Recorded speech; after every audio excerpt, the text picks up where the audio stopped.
check, check, check, check, check, check, check, check.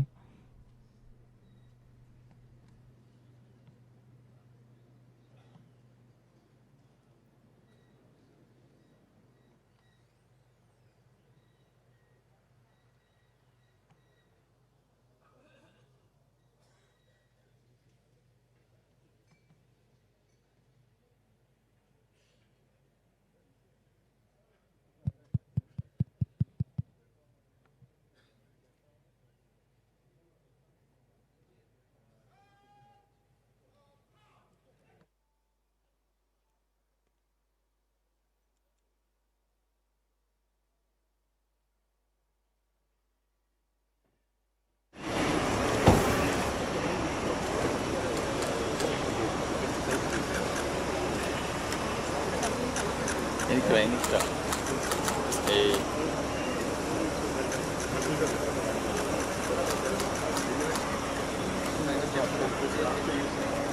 Welcome, sir.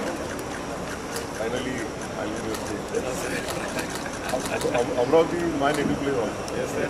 Now you have to come very often. Fourth number of welcome, sir.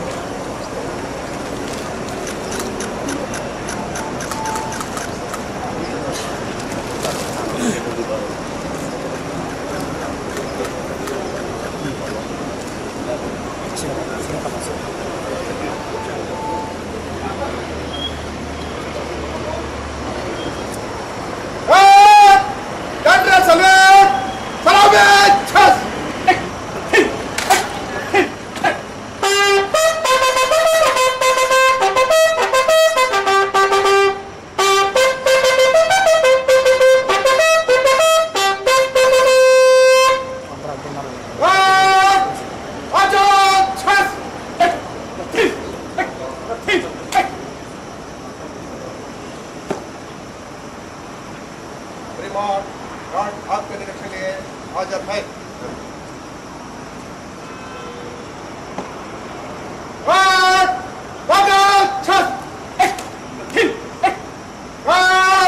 Sentry कर रहा है बाकी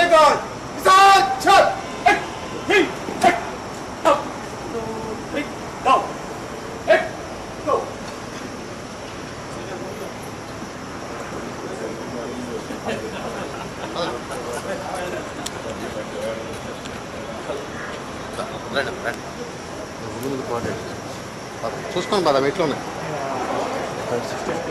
పద పద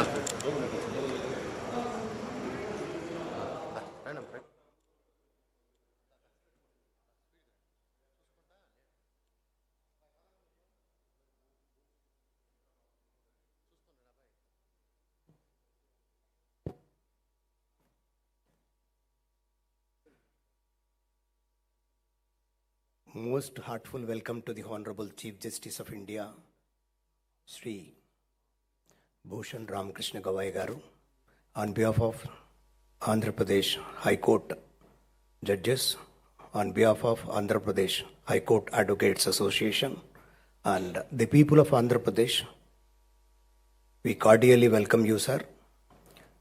Our Honorable Chief Justice is being accompanied by the Honorable Chief Justice of Andhra Pradesh, Sri Dheera Singh Thakurji, and the Chief Minister of Andhra Pradesh, Sri Nara Chandrababu Naidu Garu, and the President of the Advocates Association, Sri K. Chidambaram Garu, and accompanied by learned Advocate General Sri Damalpati Srinivas Garu. We heartfully welcome you, sir, to this august occasion.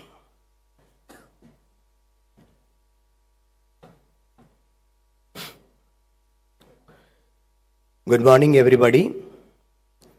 I welcome Honorable the Chief Justice of India, Sri Bhushan Ramakrishna Gawai Garu, Honorable Chief Justice of Andhra Pradesh, Sri Dheera Singh Thakurji, Honorable Chief Minister of Andhra Pradesh, Sri Nara Chandrababu Naidu Garu, Honorable High Court Judges of Andhra Pradesh High Court, Judicial Officers, Learned Additional Solicitor General, Learned Advocate General, Learned Deputy Solicitor General, Learned Public Prosecutor, Registrars of High Court of Andhra Pradesh, Senior Advocates, Law Office of the State, and Advocate Brothers and Sisters, print and electronic media. Welcome to one and all. I request Sri K. Chidambaram Garu, Senior Advocate and President, AP High Court Advocates Association, to come on to the dais and to adorn the chair.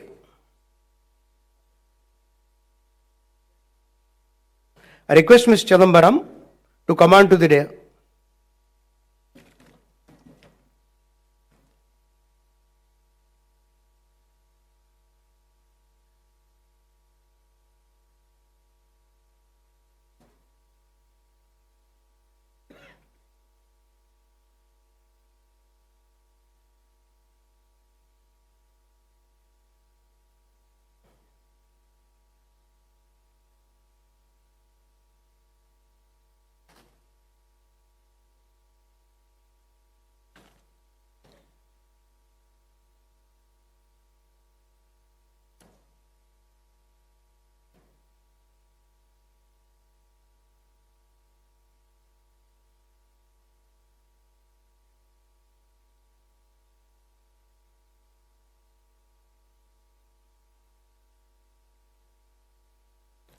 ఈనాటి సభలో భారత ప్రీతమ ప్రధాన న్యాయమూర్తి శ్రీ భూషణ్ రామకృష్ణ గవాయి గారు, Andhra Pradesh high court ప్రధాన న్యాయమూర్తి Shri justice Dheeraj Singh Thakur గారు, అలాగే మాననీయ ఆంధ్రప్రదేశ్ ముఖ్యమంత్రి శ్రీ నారా చంద్రబాబు నాయుడు గారు, అలాగే ఆంధ్రప్రదేశ్ హైకోర్టులో ఉన్నటువంటి మాననీయ న్యాయమూర్తులు, అలాగే రాష్ట్రంలో వివిధ జిల్లాల నుంచి విచ్చేసినటువంటి న్యాయమూర్తులు, అలాగే print and electronic media, Andhra Pradesh high court advocates association న్యాయవాదులు, అలాగే వివిధ జిల్లాల నుంచి ఈ కార్యక్రమాన్ని వీక్షించడానికి విచ్చేసినటువంటి న్యాయవాదులు, వివిధ హోదాలలో ఈ కార్యక్రమాన్ని సక్సెస్ చేయడానికి వారి వారి వంతున వారి వారి సేవా కార్యక్రమాలను విస్తరింపజేస్తున్నటువంటి Guntur principal district judge, Guntur collector, అలాగే కృష్ణా గుంటూరు జిల్లా న్యాయాధికారులు, వారి బృందానికి హృదయపూర్వకమైనటువంటి స్వాగతం సుస్వాగతం పలుకుతా ఉన్నాం.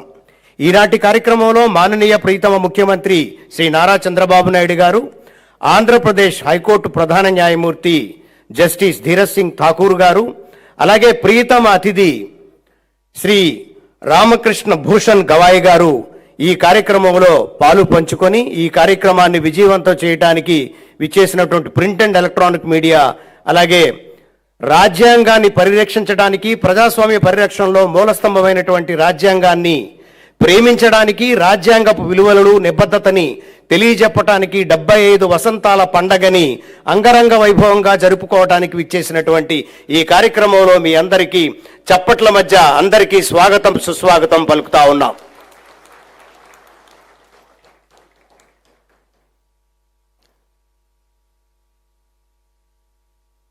చిదంబరం గారు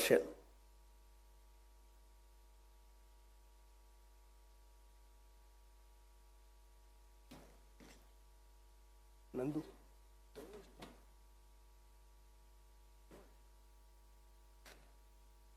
Now I request Sri K. Chidambaram Garu, Senior Advocate and President of AP High Court Advocates Association, to come on to the dais and adorn the chair.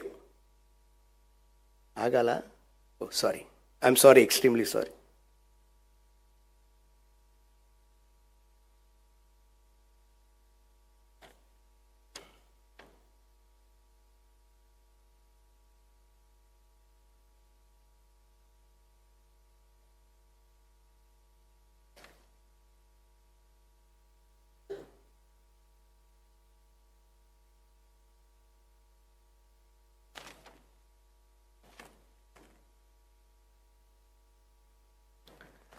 రాజ్యాంగానికి సంబంధించినటువంటి 75 వసంతాల పండగలో ఒకటి గుర్తొస్తుంది.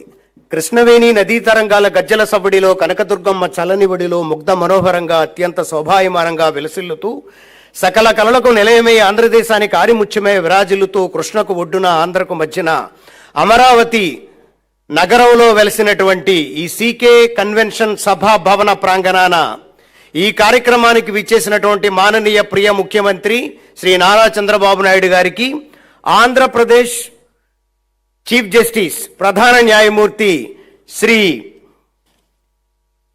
జస్టిస్ ధీరజ్ సింగ్ ఠాకూర్ గారికి, భారత ప్రీతమ ప్రధాన న్యాయమూర్తి శ్రీ జస్టిస్ భూషణ్ రామకృష్ణ గవాయి గారికి ఆంధ్రప్రదేశ్లో విశిష్టమైనటువంటి ఆంధ్రప్రదేశ్ హైకోర్టులో సేవలు అందిస్తున్నటువంటి మా ఆంధ్రప్రదేశ్ రాష్ట్ర హైకోర్టు న్యాయమూర్తులకు, అలాగే జిల్లాలలో పనిచేస్తున్నటువంటి న్యాయాధికారులకు, ఈ కార్యక్రమాన్ని నిర్వహిస్తున్నటువంటి ఆంధ్రప్రదేశ్ హైకోర్టు అడ్వకేట్స్ అసోసియేషన్ బృందానికి, అలాగే న్యాయవాద మిత్రులకు, సీనియర్ న్యాయవాదులకు, జూనియర్ న్యాయవాదులకు, మహిళా న్యాయవాదులకు, సోదర సోదరీమణులకు, ప్రింట్ అండ్ ఎలక్ట్రానిక్ మీడియా వ్యక్తులకు, ఈ కార్యక్రమాన్ని సక్సెస్ఫుల్గా నిర్వహించడానికి సహకరిస్తున్నటువంటి ఆంధ్రప్రదేశ్ రాష్ట్ర ప్రభుత్వానికి హృదయపూర్వకమైనటువంటి స్వాగతం సుస్వాగతం పలుకుతూ, కొంచెం సభ చప్పగా ఉంది కాబట్టి ఆ వెనకున్న వాళ్ళంతా మీ చప్పట్లతో హర్షధ్వానాలతో ఈ కార్యక్రమం విజయవంతం చేయవలసిందిగా మీ అందరినీ హృదయపూర్వకంగా ఆహ్వానిస్తూ ఉన్నాను.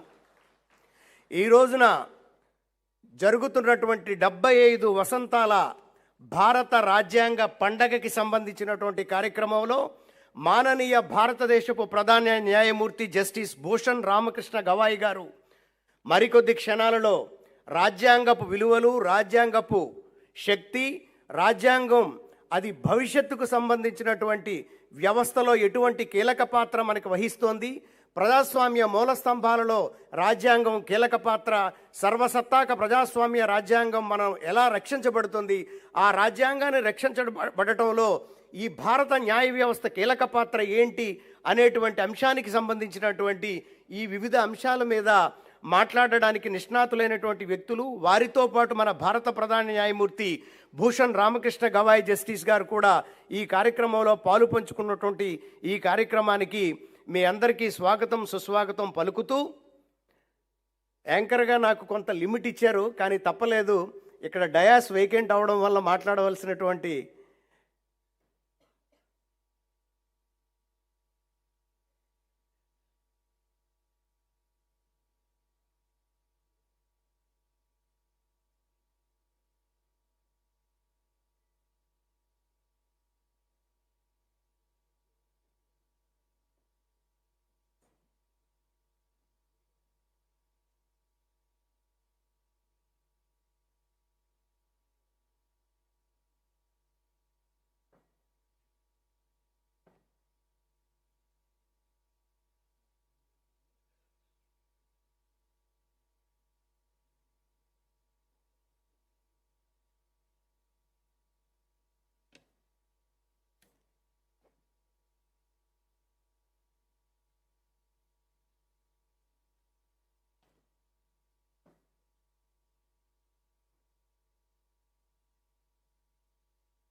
Now I request Sri K. Chidambaram Garu, Senior Advocate and President of AP Advocates Association, to come on to the dais and adorn the chair.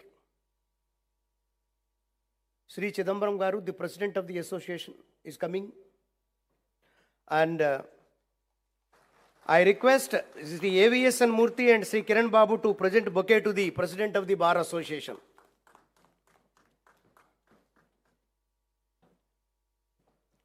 Now I request Sri Dammalapati Srinivas Garu, the learned Advocate General, State of Andhra Pradesh, to come on to the dais and adorn the chair. Sri Dammalapati Srinivas Garu, the Advocate General of AP. I request Swarnalata and Uma Devi, Executive Committee members, to present the bouquet to the Advocate General Sri Dammalapati Srinivas Garu.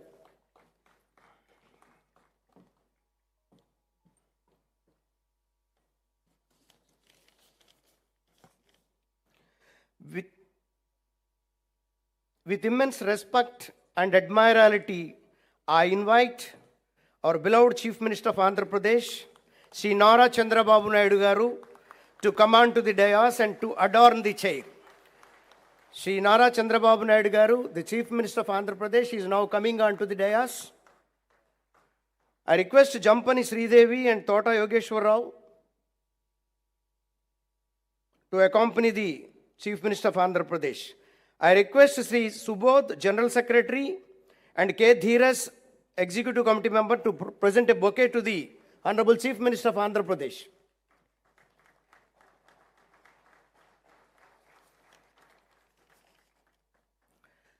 Now I request the Honorable Sri Justice Dheeraj Singh Thakur ji, the Chief Justice of Andhra Pradesh, to come on to the dais and to adorn the chair. And I request Prasannala, EC member, to accompany the. I request Pitani Chandrasekhar, Joint Secretary, and Kone Satyanandarao, Executive Committee members, to present a bouquet to the Honorable Chief Justice of Andhra Pradesh, Justice Dheeraj Singh Thakur ji.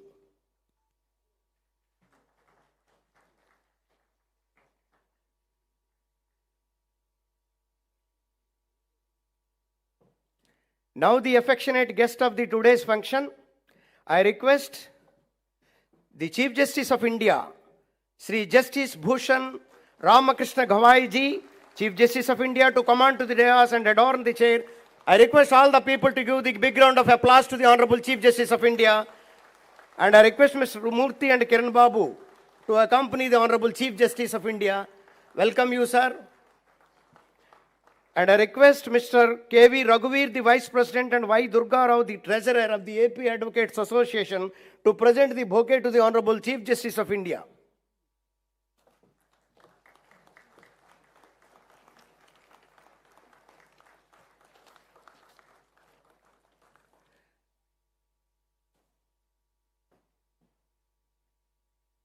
And now I request Mr. Chidambaram, the President of the AP Advocates Association, to take over the further function procedure.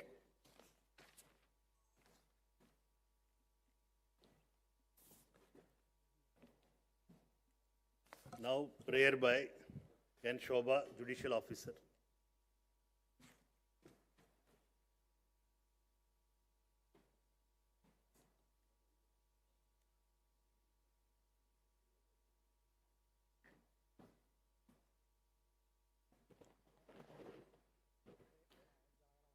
Good morning, everybody. Vande Mataram, Vande Mataram, Sujalam, Sufalam, Malayaj Sitalam, Sasyashyamalam, Mataram, Vande Mataram. Suprajosna pulakitayamini pullakusumita drumadala shobini suhasini sumadura bhashini sukadam varadam mataram vande mataram vande mataram.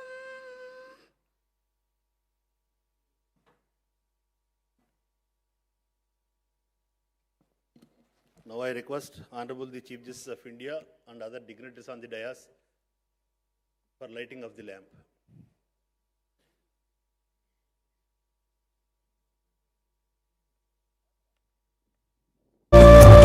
Shubham kurutvam kalyanam arogyam dhanasampada. Shubham kurutvam kalyanam arogyam dhanasampada.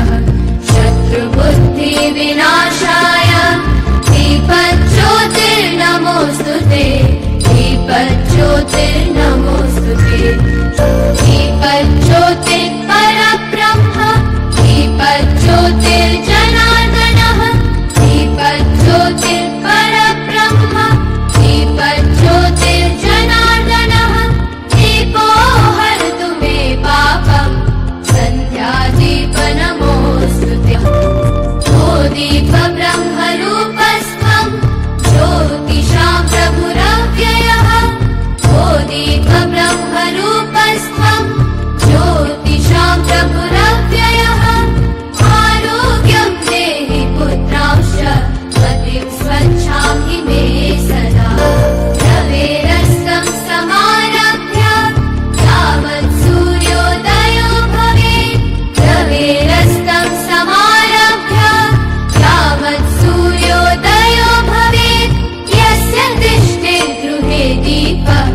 Good morning, everybody. I welcome Honorable the Chief Justice of India, Sri Justice Bhushan Ramkrishna Gawai ji, Honorable the Chief Justice of Andhra Pradesh, Justice Dheeraj Singh Thakur ji, Honorable the Chief Minister of Andhra Pradesh, Sri Nara Chandrababu Naidu garu, Honorable Judges of High Court of AP, Learned Additional Solicitor General, Learned Advocate General, Learned Solicitor General, Learned Deputy Solicitor General, Learned Public Prosecutor, Registrars of High Court of AP, Judicial Officers, Senior Advocates, Law Officers, Officials of the Government, Advocate Brothers and Sisters, and other invitees.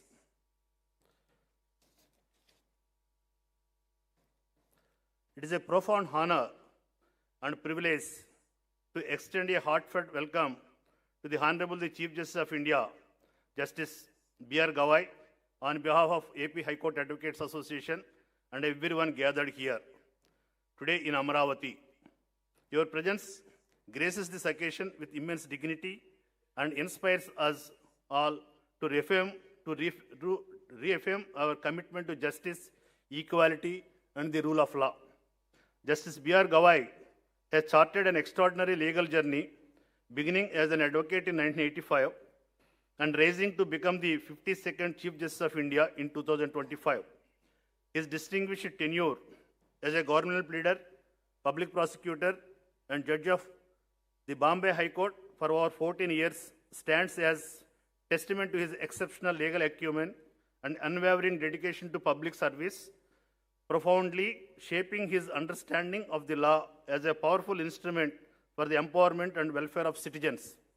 Among his landmark Supreme Court judgments are the historic decision upholding the abrogation of Article 370, transforming Jammu and Kashmir's constitutional status, validating the demonetization scheme of 2016, and the striking down of the electrical bond scheme for violating water rights to information. Justice B.R. Gawai's conquering opinion in a landmark ruling upholding the power of states to create subclassification within scheduled castes to ensure fair reservation benefits added valuable constitutional insights, emphasizing the need of social justice to adapt to the realities of marginalized communities. Justice Gawai's illustrious career stands as a beacon of integrity, compassion, and judicial excellence. His journey from the bar to the bench and now to the highest judicial office in the land reflects not only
We are deeply honored by your Lordship's gracious presence and will look forward to hearing your Lordship's words of wisdom and inspiration. Thank you, sir.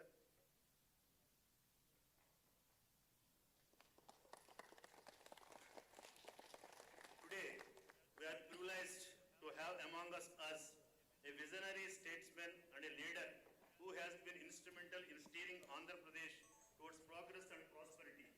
The Honorable Chief Minister of Andhra Pradesh, Sri Nara Chandrababu Naidu garu. I welcome you, sir, on behalf of the AP High Court Advocates Association.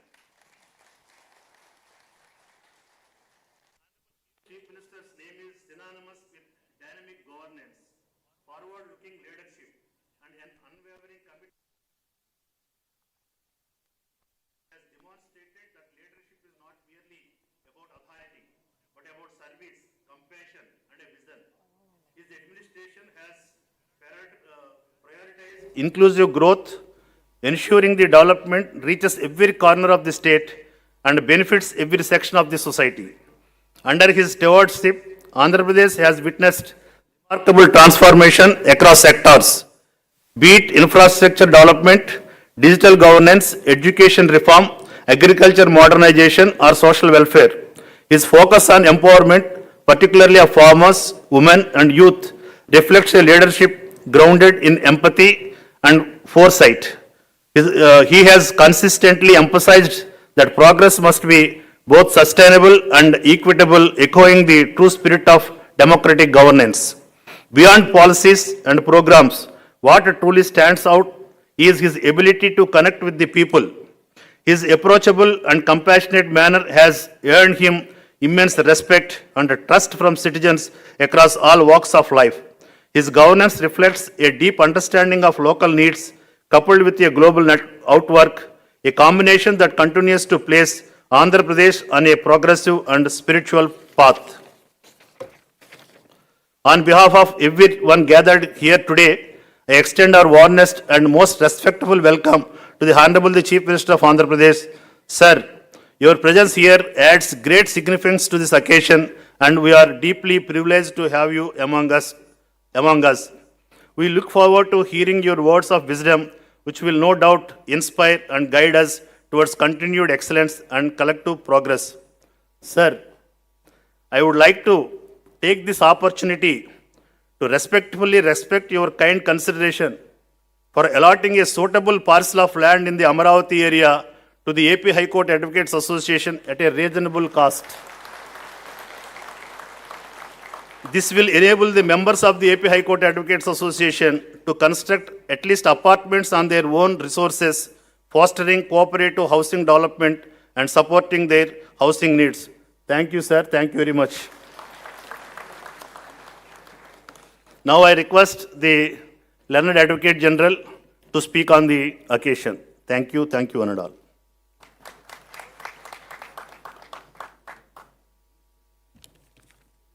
Honorable Sri Justice Bhushan Ramakrishna Gawai, Chief Justice of India, Honorable Sri Justice Dheeraj Singh Tagore ji, Chief Justice of Andhra Pradesh, Sri Nara Chandrababu Naidu garu, Chief Minister of Andhra Pradesh,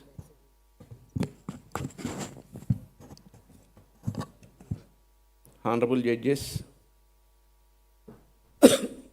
Sri K. Chidambaram, Chief President, AP High Court Advocates Association, Honorable Judges of District Judiciary, Senior Advocates, Friends of the Bar, and distinguished guests.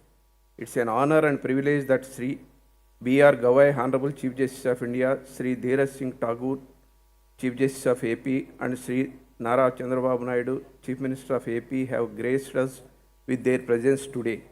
It is with immense pride that I stand before you today on this momentous occasion celebrating the Indian Constitution. On the 26th November 1949, the Constituent Assembly of India gave its final approval to the Constitution of India, and we remember and celebrate that milestone as the Constitution Day.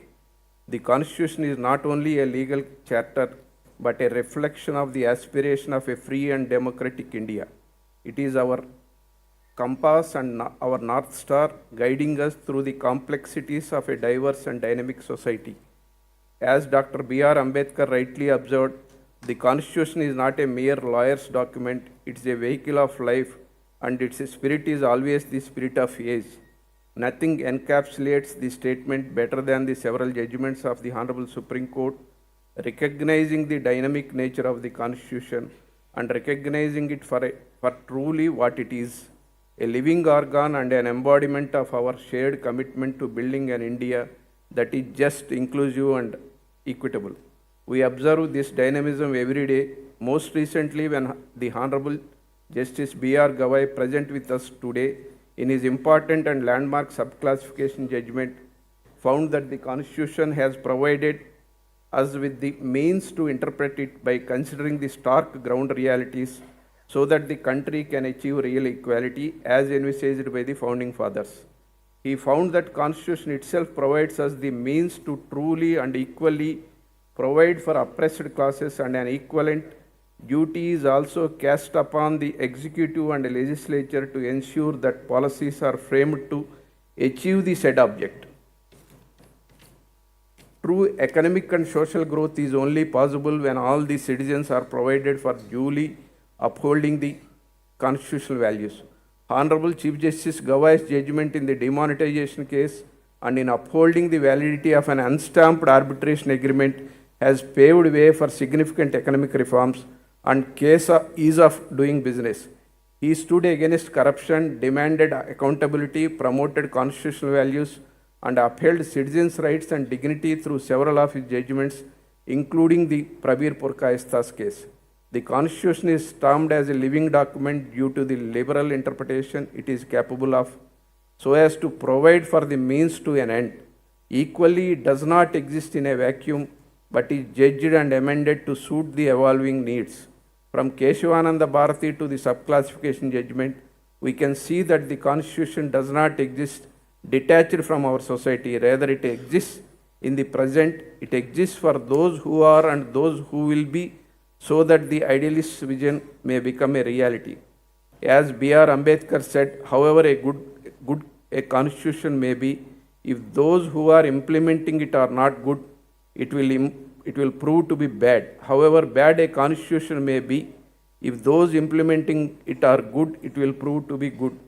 The judiciary is the final arbiter and interpreter of the Constitution, and we as advocates have immense duty to uphold the constitutional values and we have to remind ourselves that fight for such values is not fought in grand gestures but in the quiet, relentless pursuit of fairness and justice. It is fought in every petition filed to protect citizens' rights and in every argument advanced to uphold justice. We therefore have to ensure that we implement the Constitution and its principles in its true letter and spirit. As rightly recognized by the Honorable Supreme Court, it is always profitable to remember the famous line of Lawrence H. Tribe that a constitution is written in blood rather than ink, and we need to ensure that the essence of the Constitution is preserved in its present form. Thank you.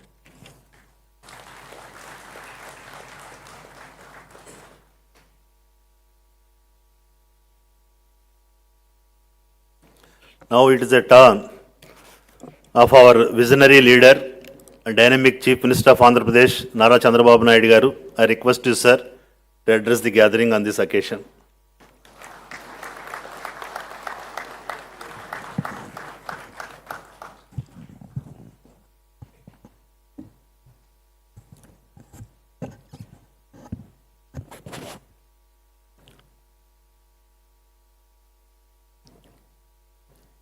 Honorable Chief Justice of India, Sri Justice Bhushan Ramakrishna Gawai Garu, Honorable Chief Justice of High Court, Government High Court Andhra Pradesh, Sri Justice Dheeraj Singh Thakur Garu, Honorable Judges of High Court of Andhra Pradesh, Advocate General Dammalapati Srinivas Garu, President of Andhra Pradesh High Court Advocates Association and Senior Advocate Chidambaram Garu, General Secretary of Andhra Pradesh High Court Advocate Association, Subodh Garu, other distinguished advocates, and also other invitees, friends. It is a great privilege to be at an event being hosted by the Andhra Pradesh High Court Advocate Association and graced by none other than the Chief Justice of India. We are in Amaravati. I am very happy to notice he came from Amaravati. Both are synonymous for historical legacies. All people in India believe Amaravati is the angel's capital. So, always His Excellency, Honorable CJ, during his career has seen very simple, humble, down to earth, while discharging his duties is always upright. Even we have delayed our meeting for 2 minutes. Reason is he wanted to maintain equality. People will say equality, he is practicing equality. That is how we can understand his philosophy. I really appreciate him. I have seen so many judges, honorable judges, and also CJs in respective times. But I have seen new human being in Gawaiji. That is where I am admiring him. That is how he is conducting. If you see his track record, from the beginning, with a impeachable record, he left a great legacy as 52nd CJ of India. People will remember all his judgments. I am poor in judgments because I am only a politician. I know what to do people. Then by taking advice from judiciary, how to do according to law. We all have witnessed his distinguished professional journey as a lawyer, as a judge of the High Court and Supreme Court judge, and as the Chief Justice of highest court. I look forward to an enlightened keynote address. Always I am saying I am a student. I wanted to hear people, learn from them what all possible for execution I want to execute. At this time, all of us has to remember Ambedkar ji. Ambedkar has given excellent constitution for all of us. All times tested constitution. I am here as a chief minister. Our Gawaiji is here as CJI. Our CJ from High Court, we are all because of him. That is the strength of our constitution.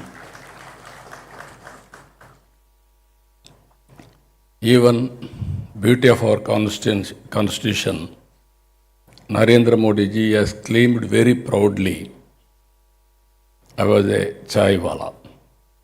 Chai wala has become Prime Minister of India, and also not only Prime Minister of India, great Prime Minister of India ever we have seen.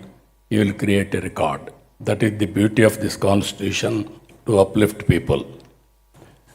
We have seen so far, originally 17 crore voters, now around 97 crore voters in 24. So many elections, so many democracies we are seeing. One of the best democracy in the world, India, no doubt about it. And also, countries are progressing in communist countries, because there is no election, countries are progressing in rulers, kingdoms, even Gulf countries. But being a democratic country, we are progressing very well. For all these things, if you can go back again, with all my wisdom, I have seen so many things in this country. I born 1950. After adopting the constitution, after 3 months, all judiciary, all advocates, some advocates may be there, senior to me, but majority born after adoption of constitution. I was CM 1978. Then 80, I became minister. 95, I became chief minister. I have seen so many public policies in this country. Only one public policy, if you can see, so many judgments also all advocates have seen. Pre-economic reforms, post-economic reforms. Total scenario has been changed. Around 1995, I used to visit so many countries for marketing our economy or investments. Everybody used to see India very poor light. As a matter of fact, they used to say Hindu growth rate, equaling by saying 2%. At that time, China used to grow double-digit growth. One is, after economic reforms, thinking process has been changed. People are viewing in different way. Mid-90s, IT revolution. India has taken first mover advantage, that has been changed totally. Now we are having demographic dividend as a windfall. Even recently, Taiwan, I had a delegation with them. Being a high-tech country, all innovations are going on. 23 million population. They need people from India. Only in future, India can supply human resources for the global community. They may be very strong in technology and also hardware and software, but nobody can replace human beings. That is the biggest challenge world is facing, but India is going to have that advantage. I wanted to place before all of you, we have seen Narendra Modi's regime today. 2011 or 2014, 11th largest economy. Today we are 4th largest economy. By 1 year we are going to become 3rd largest economy. By 2038 we are going to become 2nd largest economy. 2047, 100 years of independence. Now we are celebrating 75 years of constitutional adoption. I am confident India will be #1 country in the world. That is the power of India and Indians. And also here, if all of us can see, Indians as on today all over the world, highest per capita income earners. By 2047, Indians will be globally most influential community. It is going to happen. In this context, 4 pillars of democracy. I want to share this type of intellectual forum. Always if you see legislature, executive, judiciary, media, always legislatures, once in 5 years you have to face elections. People give mandate, then only will come to assembly. Executive is a permanent body. They are having tenure. Judiciary, compared to other fields, more stability. And also whenever there is something going wrong, you are correcting and putting democracy in right spirit. That is how things are happening. Now media has come. I have seen media. Once only All India Radio. That is only the news breaking agency. Afterwards, I have seen newspapers. Only one paper.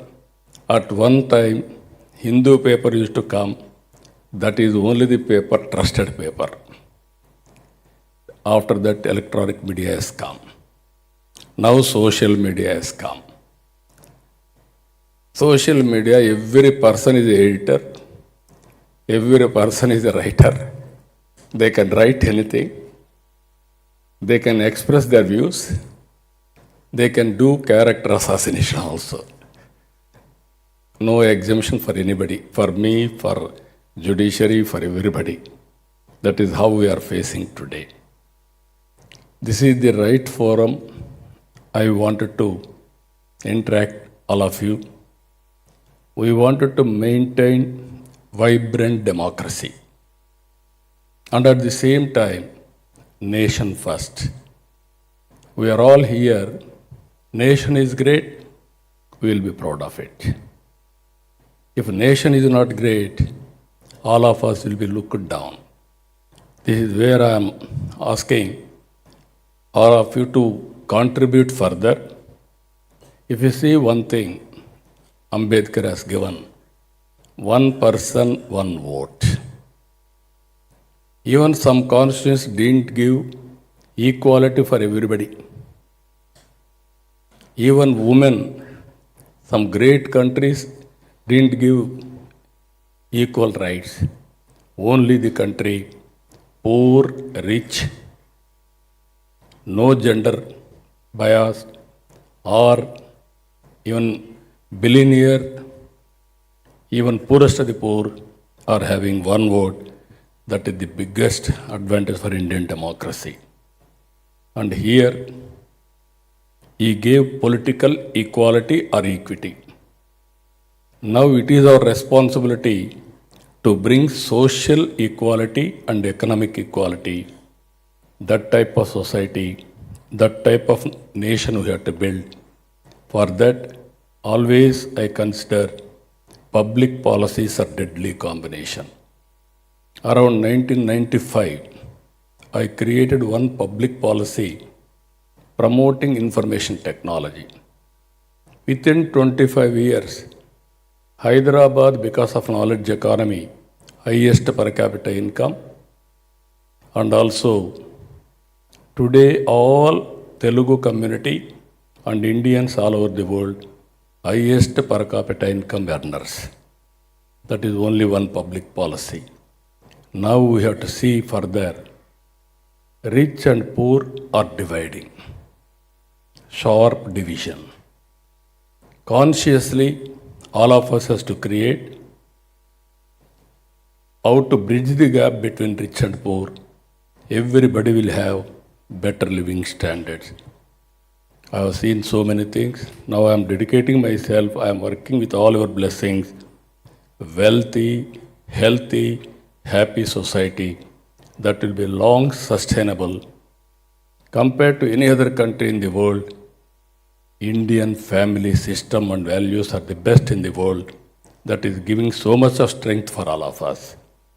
We have to prove. That is where our Honorable Prime Minister is saying always, Vasudhaiva Kutumbam. Total globe is one family.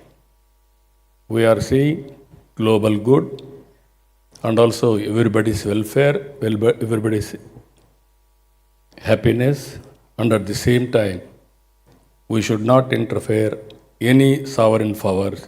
Anybody will interfere in our sovereign powers. That is what he thought, Sindoor. It will repeat, anybody will violate. I am very happy in this intellectual forum to share some of my thoughts. I need your feedback, continuous effort. We are all building great nation. We are all partners.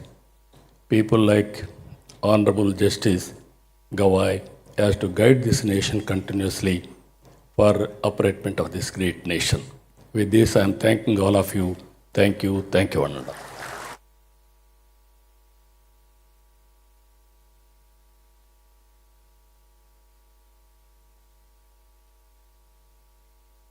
Now I request Honorable Justice Dheeraj Singh Thakurji, Chief Justice of High Court of Andhra Pradesh, to address on this occasion.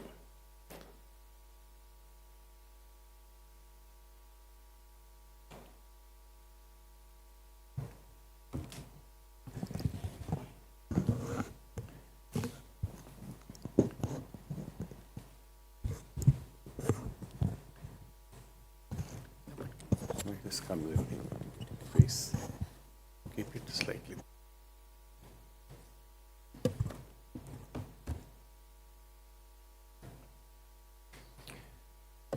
The Honorable Chief Justice of India, Shri Bhushan Ramkrishnan Gawai, Honorable Chief Minister of Andhra Pradesh, Shri Nara Chandrababu Naidu, Learned Advocate General Shri Damalpati Srinivas, President Andhra Pradesh High Court Advocates Association Shri K. Chidambaram, esteemed brother and sister judges, judges from the district judiciary, distinguished members of the bar, ladies and gentlemen. Today we gather here to celebrate the 75th year of India's adoption of the Constitution. There is a deep sense of pride and achievement for the many milestones that we have attained over the decades. Consider the context in which we began our journey towards independence under the colonial rule. It was not easy. For the British, India was a huge landmass with an equally huge and complex population. What was missing was a sense of accountability to the Indian people as the source of authority vested in Britain and not in the Indian people. On the other hand, the mass of the Indian people who were the non-elite, the concept of constitution, democracy, or rights was alien. In many ways, their suffering, exploitation, and oppression made them realize the value of freedom and human existence. Indeed, it was a paradox that over time, even as the British themselves became democrats at home, they continued to deny to the Indian people their basic rights and freedoms. Therefore, the making of the Constitution by the Indian people for the Indians is not just a facet to be stated textually, but is an experience, a reflection of a deep emotion, philosophy, and a sense of belonging. On December 13, 1946, the objective resolution presented in the Constituent Assembly of India spelt out the vision of a new India. It declared that territorial unity and integrity of India should be preserved. As a sovereign independent republic, India would derive power from the people with social, economic, and political justice, equality, and freedom guaranteed to all Indians. It also declared protection and safeguards for minorities, backward, disadvantaged, and the poor. This spirit of the Constitution was later embodied in the preamble of the Indian Constitution, which was adopted on November 26, 1949.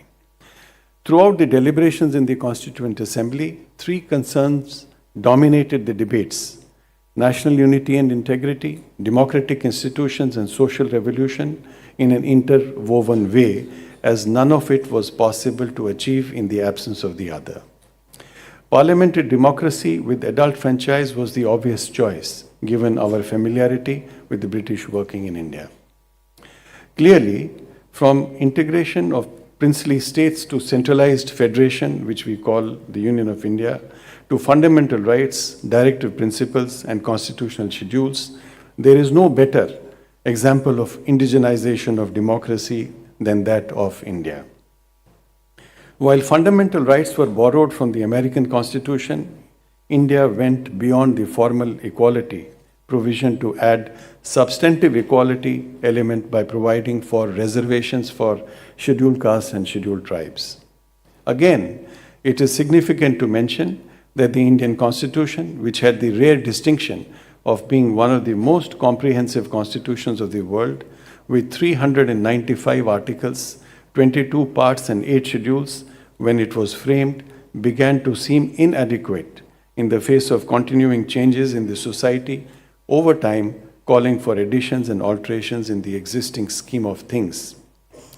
Arguably, citizens' perceptions about events, situations, needs and aspirations change over time, which has evidently resulted in 106 amendments to the Constitution of India till date. We can recall how institutional dynamics post-independence put the Constitution of India to test, as in the First Amendment to the Constitution in 1951. Subsequent decades brought into focus landmark cases, each of which, while raising critical questions of law on fundamental rights, basic structure, and parliamentary propriety, also shaped the norms and procedures of democratic institutions in India. Cases like Shankari Prasad, Sajjan Singh, Golaknath, Keshwananda Bharti, S.R. Bomai form crucial chapters in the constitutional history of India. Apart from this, a host of other enactments till date, like the Women's Reservation Act, the Sexual Harassment of Women at Workplace Prevention, Prohibition and Redressal Act, Criminal Law Amendment Act of 2013, the Lokayukta Act, the Muslim Women Protection of Rights on Marriage Act 2019, illustrate the adaptability of Indian legal system to change. India has also moved forward in the domain of rights. A wider interpretation of Article 21 by the judiciary has brought some socio-economic rights from the directive principles within the scope of fundamental rights. Finding the right balance between the aspirations of a society and the sanctity of the Constitution has been a key element in India's continuity as an unfailing democracy. A combination of political and democratic institutions, including independent judiciary, free press, free media, a federal structure, and competitive multi-party system, among others, has all the way helped India to constantly invent and negotiate the contours of the Constitution to provide equality of opportunity, participation and inclusion for all sections of the society, keeping in view the specific regional, cultural, and economic realities of the time. Let us not forget that the mere existence of the Constitution does not guarantee a liberal state and can vary in form, content, and implementation. India has the unique distinction of adopting a Constitution which has not only given us a sense of dignity, identity, and self-worth, but also an exceptional design for governance that has been a source of our strength, stability, and endurance as a democratic nation. Therefore, the sense of purpose, commitment, and faith invested by the founding fathers of the Indian Constitution must serve as a constant reminder for every Indian not only to respect the Constitution but also protect it in every way. Thank you.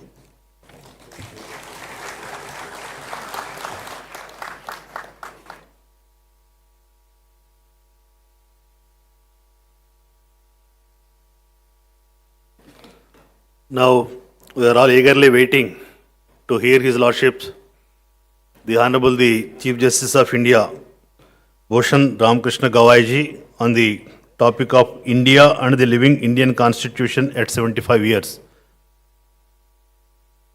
Now I request the Honorable the Chief Justice of India to address the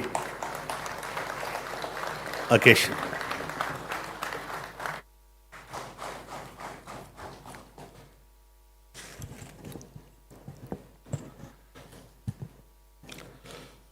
Honorable Sri Nara Chandrababu Naidu Garu, the Honorable Chief Minister of State of Andhra Pradesh, Honorable Sri Justice Dheeraj Singh Thakur, the Chief Justice of the Andhra Pradesh High Court, and all the Honorable Judges of the Andhra High Court present here, Sri Amalpati Srinivasan Garu, the Learned Advocate General for State of Andhra Pradesh, the Learned Additional Solicitor General for Union of India, Shri K. Chidambaram, the President of the Andhra Pradesh High Court Bar Association, all the other office bearers of the association,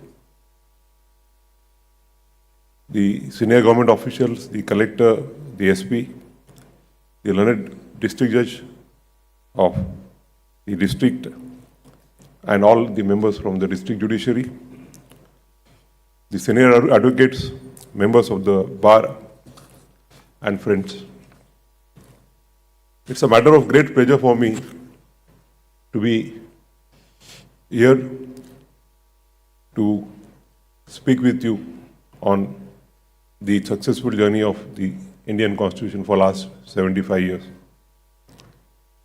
It's a matter of great coincidence that after I took oath as the 52nd Chief Justice of India, the first function that I attended was at my native place, Amravati, and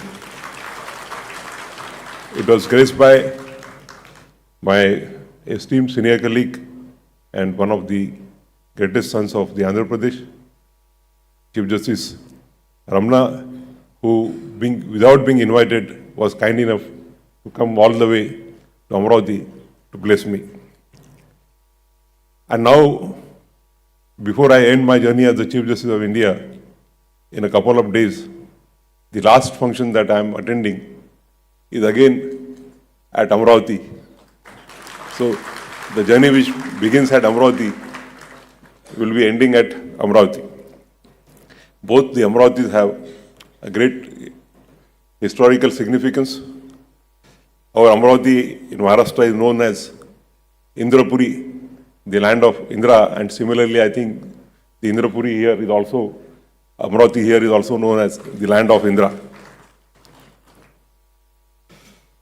I'm really grateful to the Honorable Chief Minister, the Honorable Chief Justice of the High Court, and the members of the association, the President of the association, for inviting me and giving me an opportunity to speak with you on the 75-year journey of the Indian Constitution.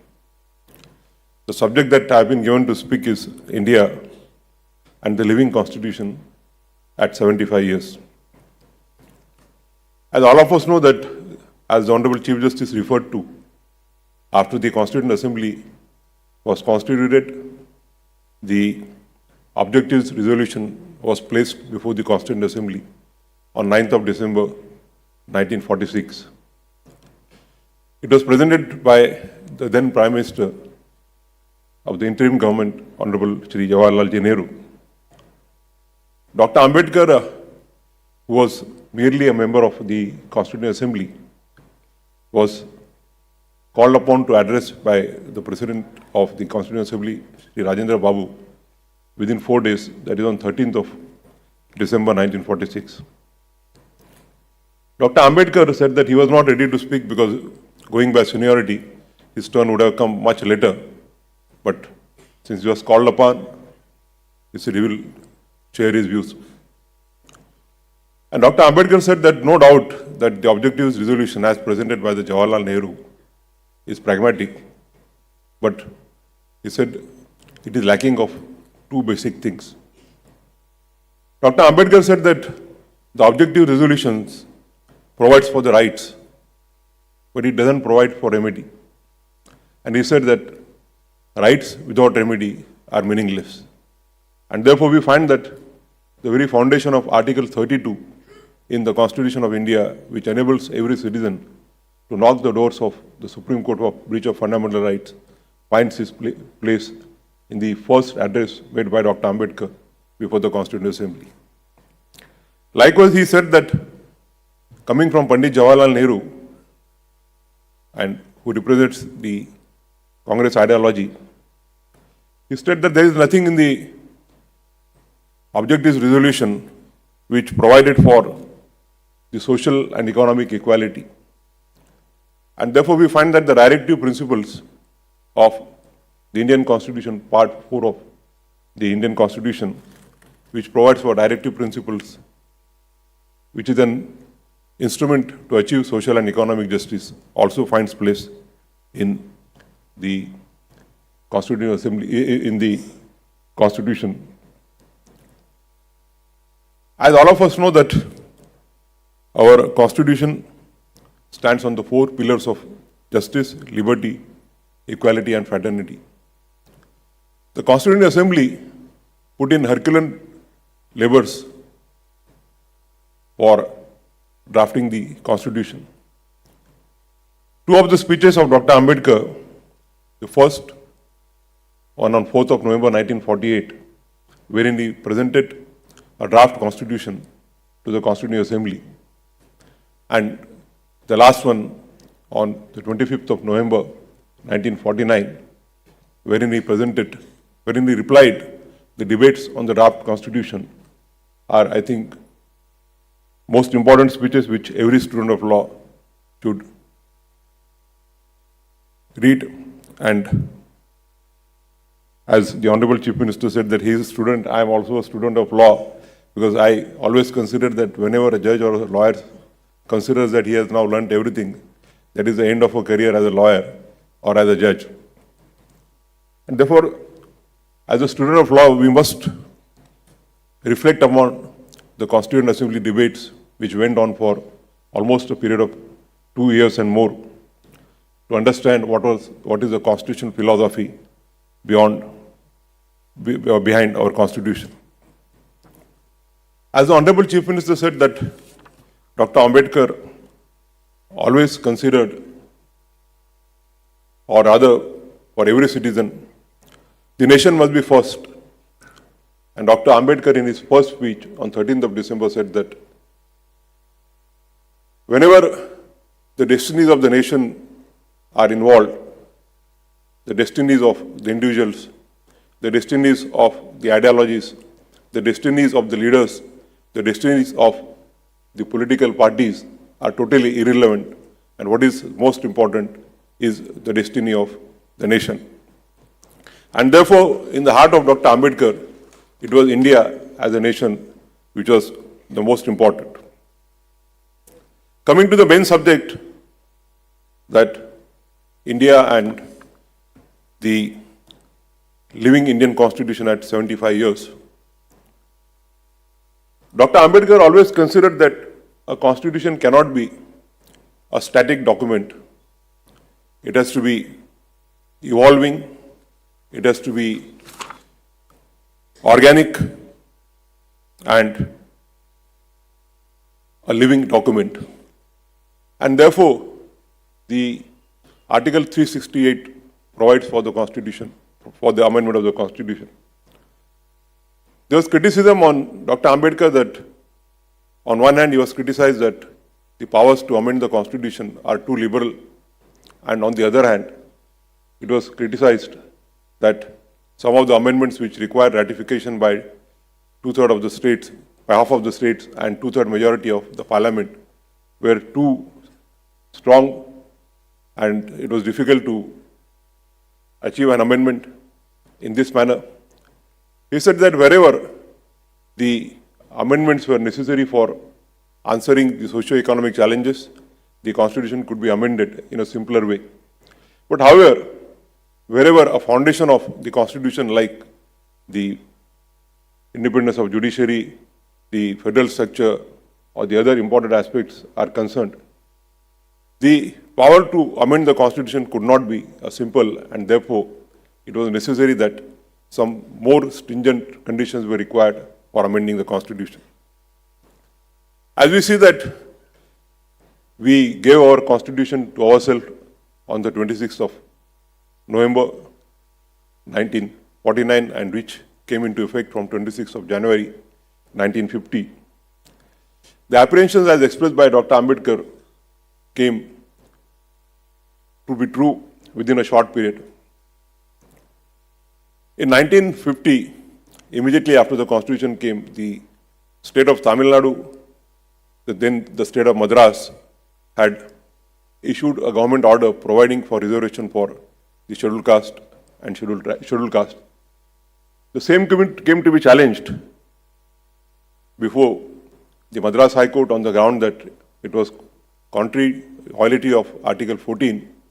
The said challenge was upheld by the Madras High Court, it was carried before the Supreme Court in a constitution bench judgment. And in the celebrated judgment of Champakaran versus the state of Madras, the Supreme Court upheld the judgment of the Madras High Court and held the provision of reservation to be unconstitutional. And therefore, we find that in the very first amendment in 1951, the amendment which was moved by none else than Pandit Jawaharlal Nehru, Article 15 was amended so as to provide for reservation for the backward classes. Similarly, between 1946 to 1950, various states, in order to provide for agrarian reforms like the Ceilings Act, like the Agricultural Tenancy Acts, had enacted various laws. Those laws were challenged. Some of the high courts upheld the validity of the laws. Some of the high courts negated the validity of the said enactments. And therefore, in order to bring about clarity, the same amendment also inserted Article 31A and 31B so as to provide for the agrarian reforms.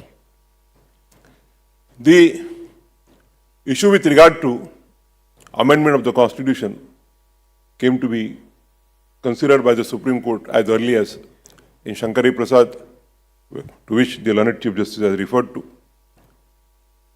And by a unanimous verdict, the 5 judges held that the Parliament's power to amend the Constitution cannot be restrained. It was held that if the Parliament, in order to answer the socio-economic challenges faced by the subsequent generations, is restricted for amending the Constitution, then the Constitution would not be a static or would not be a living document, and it will be a static document.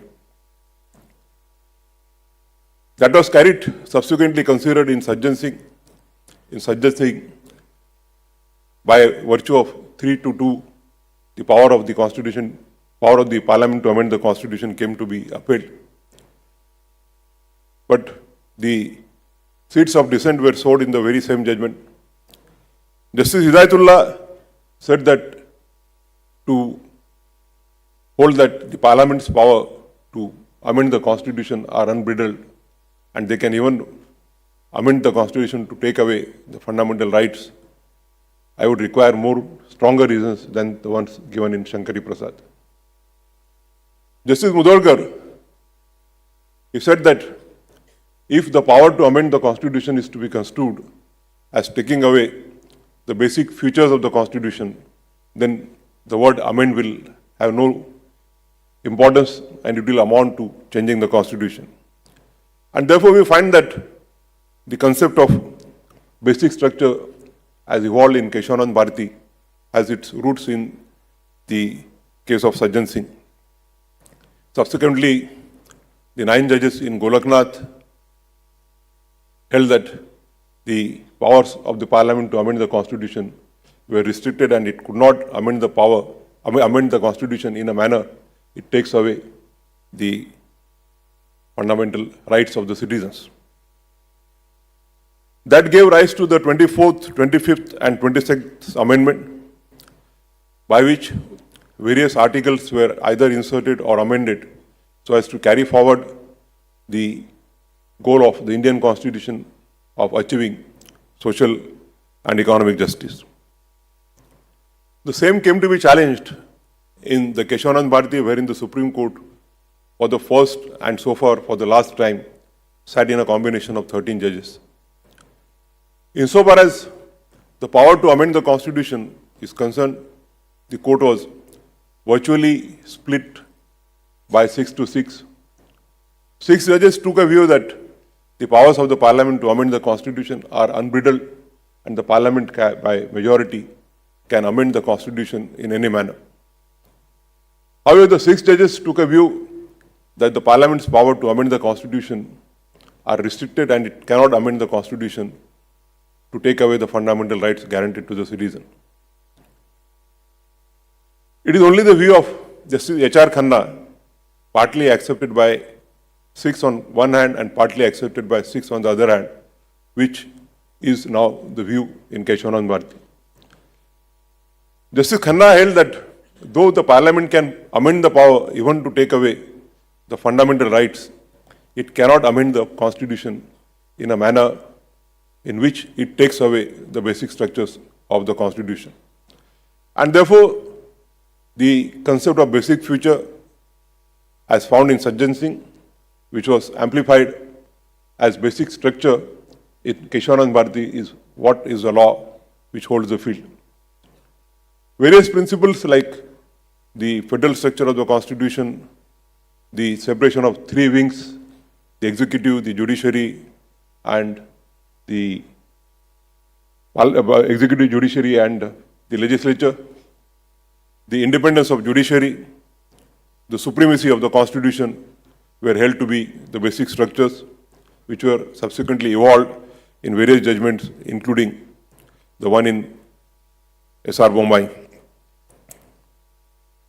As has been observed by the Honorable Chief Minister, it is all the three wings of the Constitution, that is, the legislature, the executive, the judiciary, which are enjoined upon to carry forward the mandate of the Constitution to bring in social and economic justice. One of the greatest weapons for promoting the social and economic justice as envisioned by Dr. Ambedkar was Part 4, that is the directive principles. And though we see that from 1950 to 1973, the tilt of the courts was always that wherever a conflict arose between the directive principles and the fundamental rights, the supremacy of the fundamental rights was always recognized. It was felt that wherever there is a conflict between the directive principles and the fundamental rights, the directive principles will have to give its way to the fundamental rights. It is for the first time in Keshavanand Bharati that this conflict was resolved. Though the court was virtually split on the question of Parliament's power to amend the Constitution, it was unanimous to hold that the directive principles and fundamental rights together and together alone are the soul of the Constitution.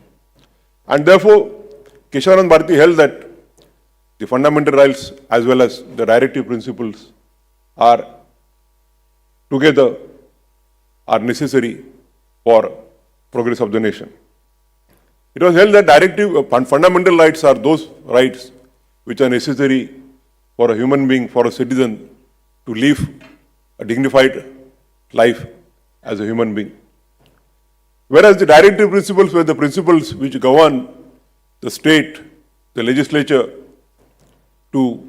and they guide them in order to enact the laws and take steps to further the promise of economic and social justice. Some of the honorable judges also held that the courts are also states within the meaning of Article 12, and therefore it is the duty of the courts also to interpret the laws and decide the cases in accordance with the directive principles. And therefore we find that in the 75 years of the Constitution, we have found the executive, the legislature, and the judiciary to be on the same page, and particularly after 1973. Many of the laws have been enacted in furtherance of the promise of the social and economic justice, like the Agriculture Ceiling Act, wherein a person cannot hold an agricultural land beyond a particular holding. The tenancy laws, wherein those persons who were tenants of the agricultural lands became owners thereof. And these all laws were held to be constitutional by the court taking recourse to fundamental rights, particularly Article 39, 2B and C, which ensures the equitable distribution of the resources of the country. Though the fundamental rights of the citizens were affected by such enactments, the Parliament, the legislatures enacted them and the courts upheld them.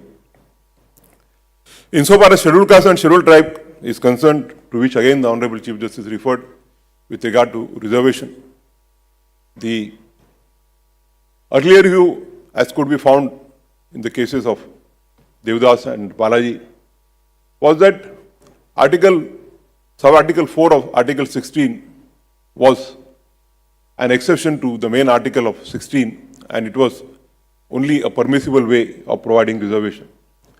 But however, the 7 judges bench in N.M. Thomas overruled that view, and it held that Article 16.4 was only an empathetic way of saying that it is already inbuilt in Article 14 and Article 16.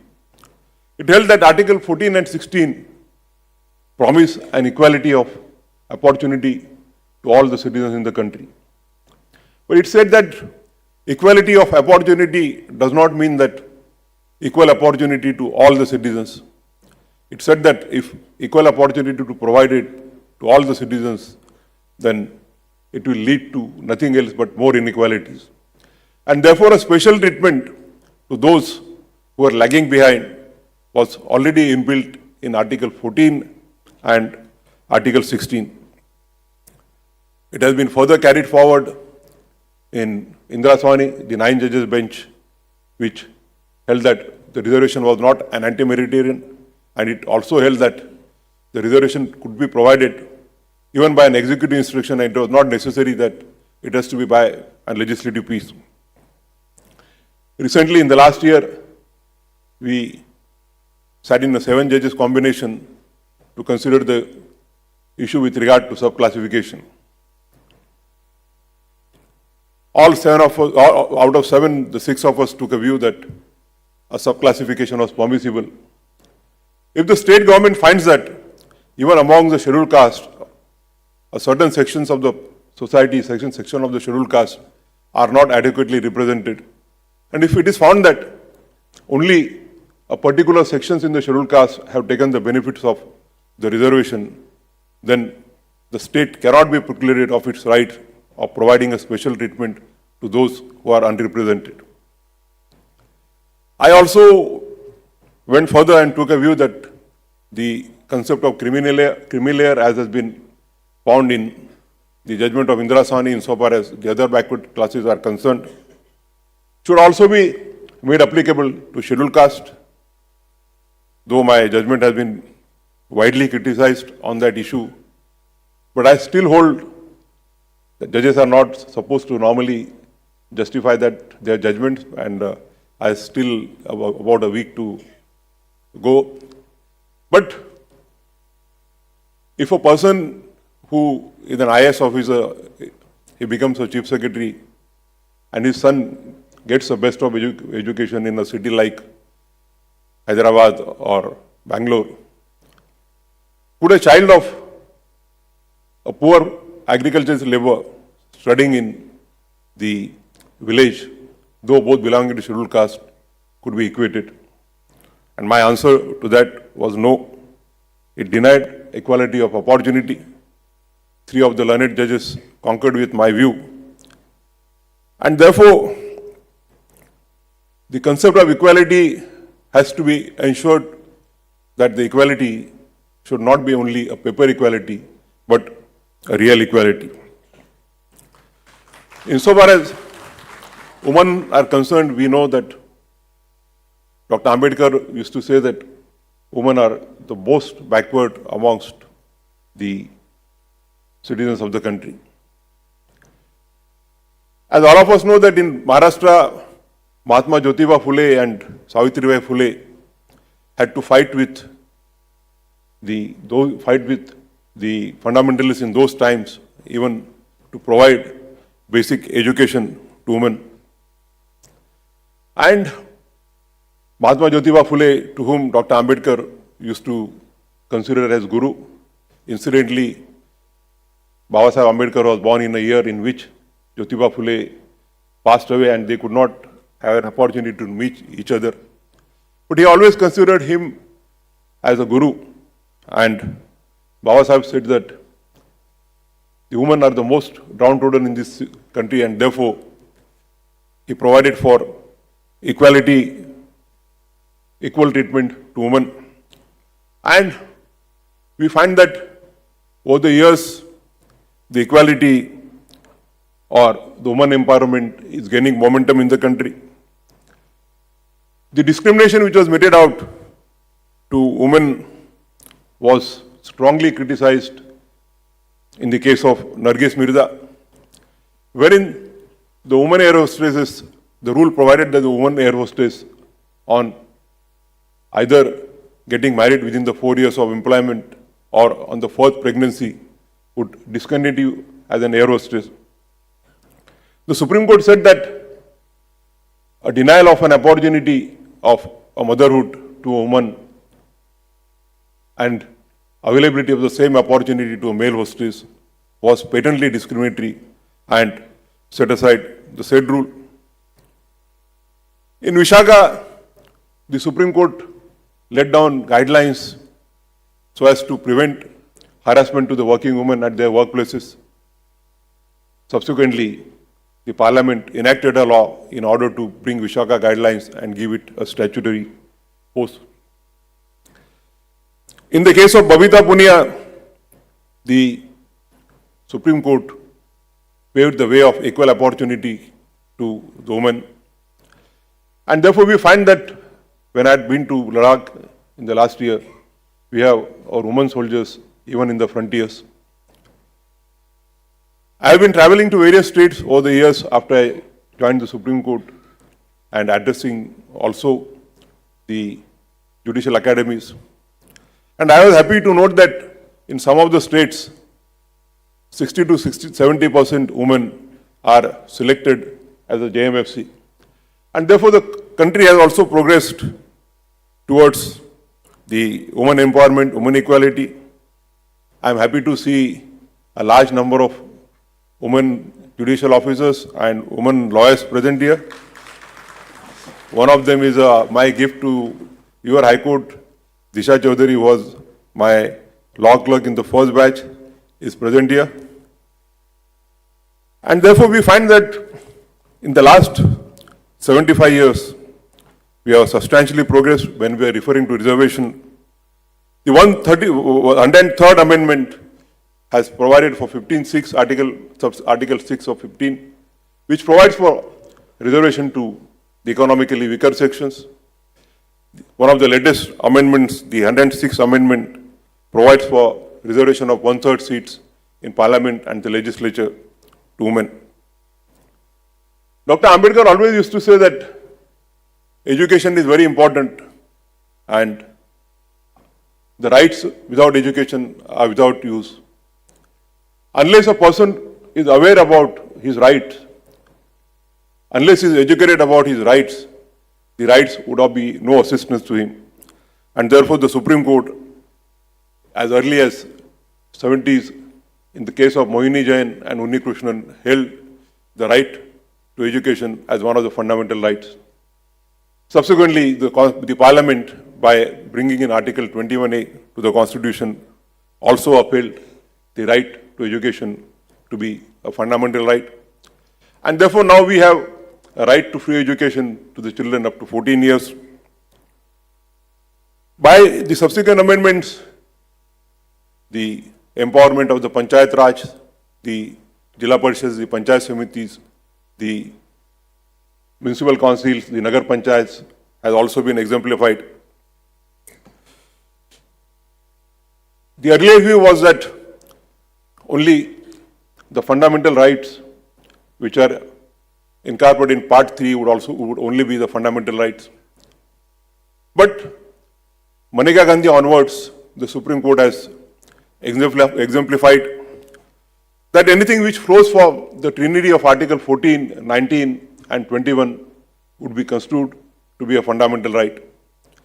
And therefore we see plethora of rights: right to food, right to shelter, right to potable water, right to medical treatment, and so on.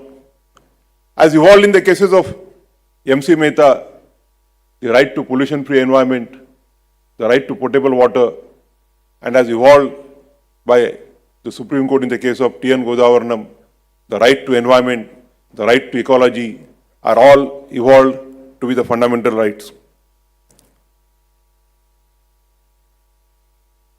Dr. Ambedkar, on his last speech in 25th of November 1949, gave a warning to all of us. He said that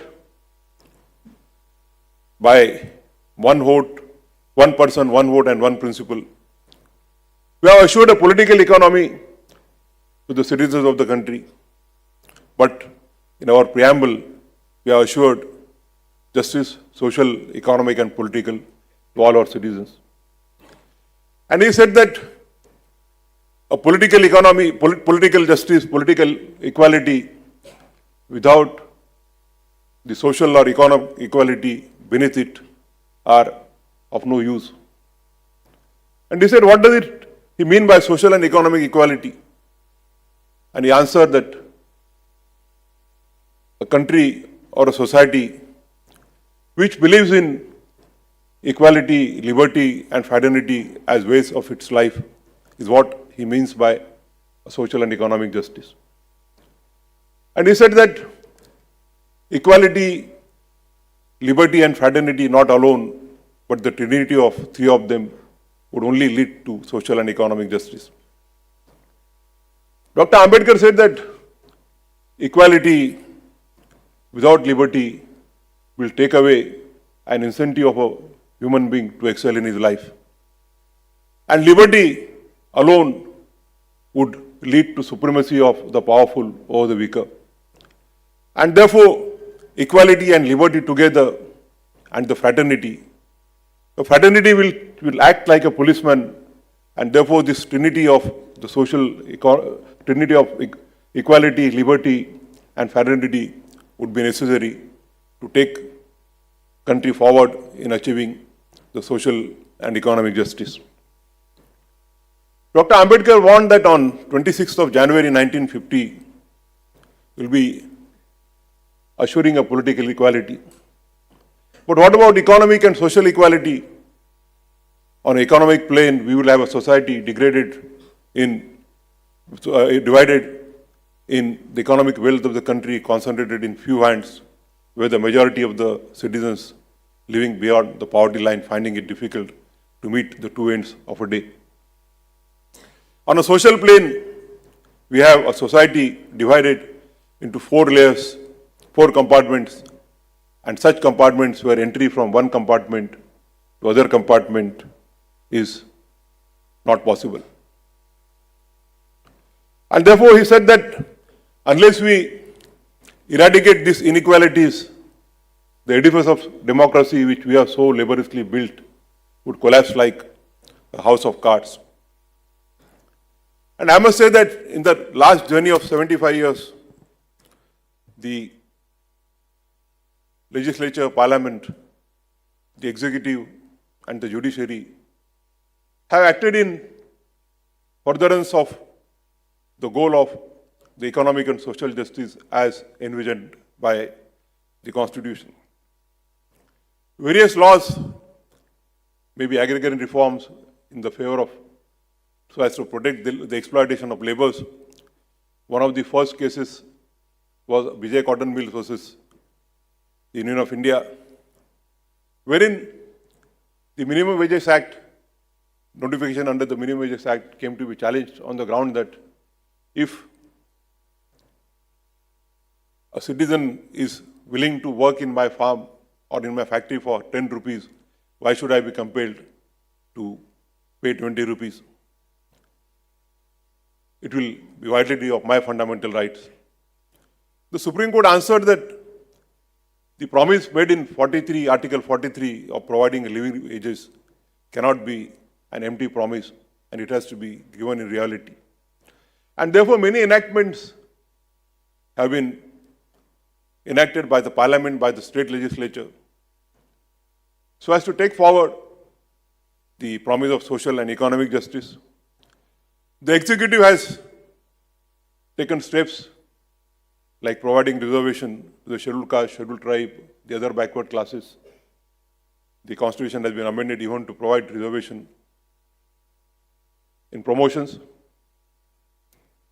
The judiciary, at least from 1973 onwards, has always ruled in favor of the enactments which upheld the promise of the social and economic justice.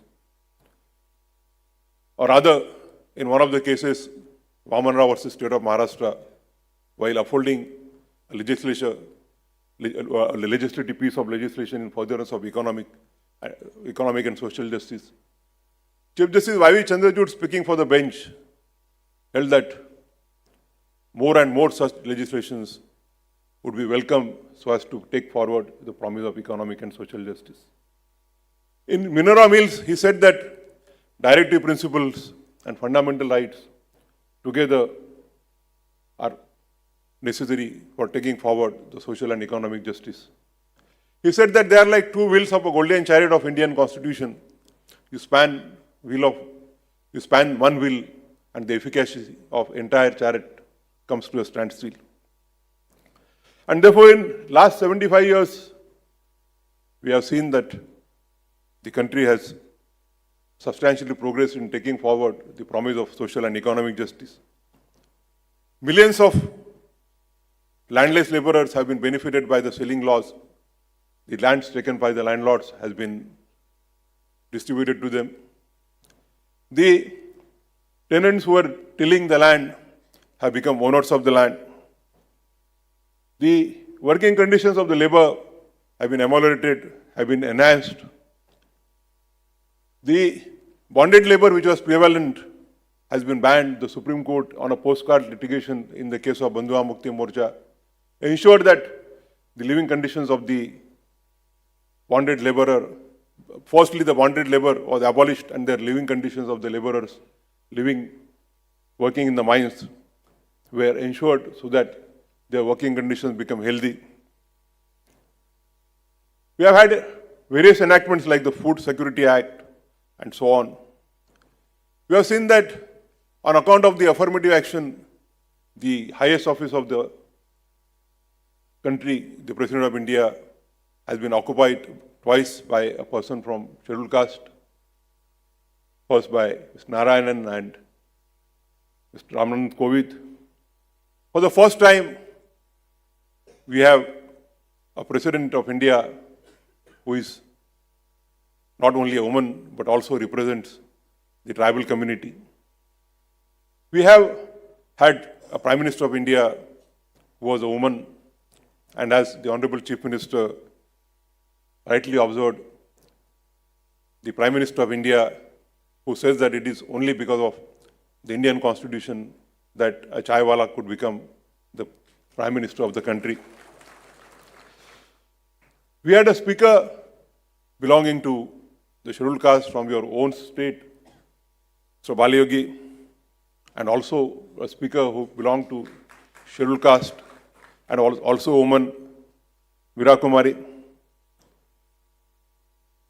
We have in various states the chief secretaries, the director generals of police who belong to scheduled caste, scheduled tribe, and also women. As the Honorable Chief Minister said, that it is only because of the Indian Constitution that he could become the Chief Minister or I could become the Chief Justice of India. Coming from a humble background, from a school predominantly in a semi-slum area in Amravati, a municipal school, I could reach the highest office in the judiciary and contribute in my humble way to the nation building only because of the Indian Constitution of India. And therefore, for any constitution, the journey of 75 years is not too long. The constitutions have lived in certain countries for hundreds and hundreds of years. But I would be saying that in the last 75 years, the Indian Constitution has not been a static constitution. It has been a living constitution responding to the socio-economic changes. It has been organic, it has been living, and an evolving document carrying out the amendments needed to answer the socio-economic challenges as found in the society. As the Honorable Chief Minister stated that his aim is to prosper the state towards wealthy, healthy and happy state. Let us on this 75th year of the Constitution, the 75 years would come to an end shortly on 26th of November 2025. Let us all resolve that the Parliament, the Legislature, the Executive and the Judiciary and above all, the citizens of this country carry forward the mandate of socio-economic justice and see to it that the justice reaches last citizen of this country. Thank you very much.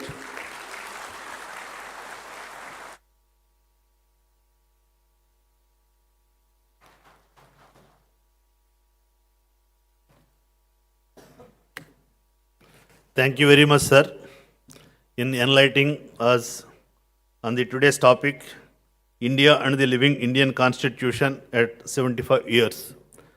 This title was invented by our Chief Justice, Justice Dheeraj Singh Thakur ji. Now I request all the dignitaries assembled here to stand up and give standing ovation to His Lordship Ji B.R. Gawai ji.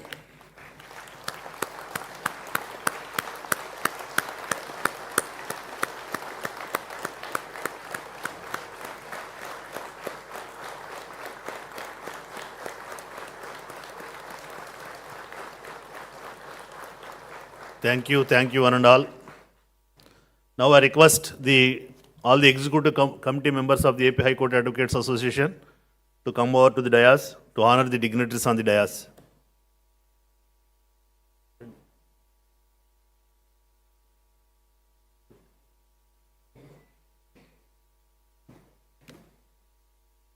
Now the felicitation to our chief guest, the Chief Justice of India, Justice B.R. Gawai ji.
Now the Federation of Advocates, that Bejawada Bar Association, Guntur Bar Association Presidents wanted to celebrate, felicitate His Lordship Justice P.R. Gawai.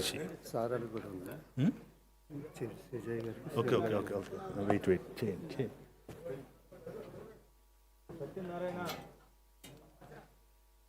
Now felicitation to Honorable the Chief Justice of AP, Justice Dheeraj Singh Gawai.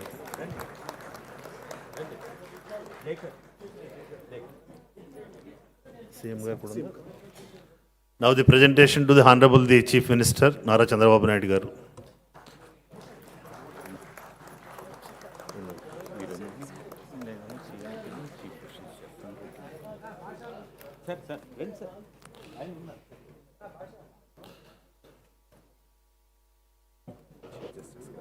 Now felicitation to the dignitaries on the dais by the Federation of Andhra Pradesh Advocates.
On behalf of the Bar Council of Andhra Pradesh, felicitation to the Honorable the Chief Justice of India by B.V. Krishna Reddy with Gajamala.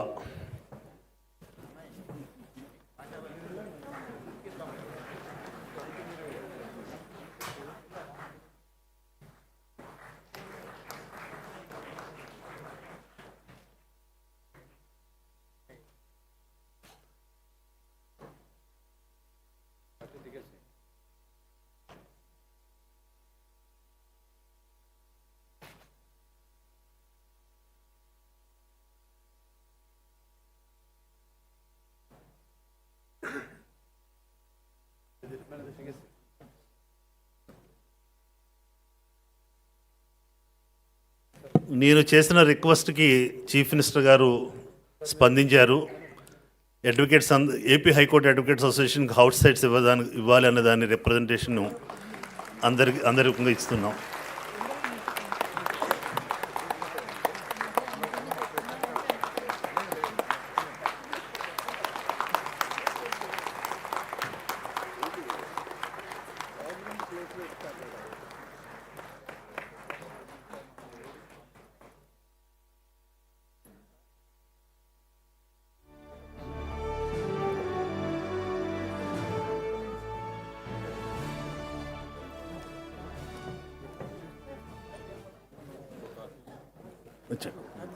మన రిక్వెస్ట్ని తప్పనిసరిగా consider చేస్తామని హామీ ఇచ్చారు.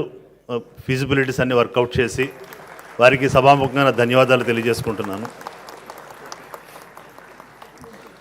Now, vote of thanks by the General Secretary of the AP High Court Advocates Association, Mr. Subodh. I request him to propose the vote of thanks. Respected dignitaries, distinguished guests, ladies and gentlemen, it is my privilege and honor to extend a heartfelt vote of thanks on this memorable occasion. At the outset, I express our deepest gratitude to Honorable Chief Justice of India for graciously accepting our invitation and for delivering the keynote address that has truly enriched this event with inspiring thoughts and vision. Our sincere thanks also to the Honorable Chief Justice of High Court of Andhra Pradesh for continuous guidance and encouragement to make the event a grand success.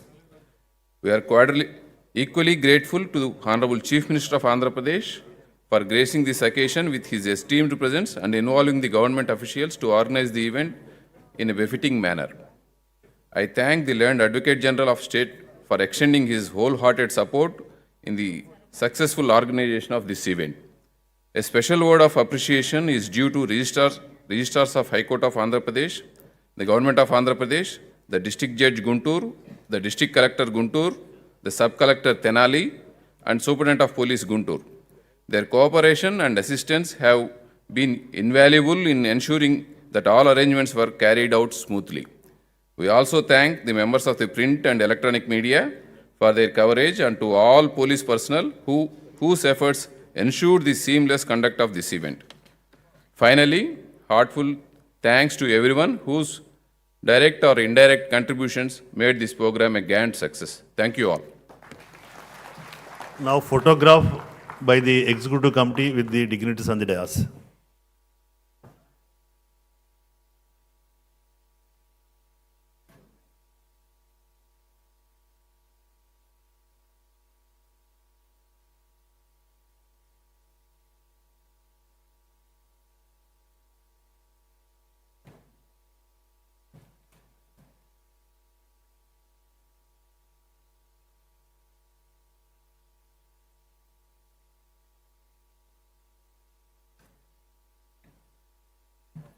Now I request all the dignitaries to join for lunch.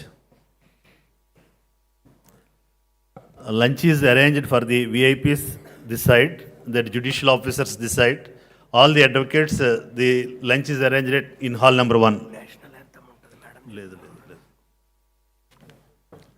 Thank you very much, sir.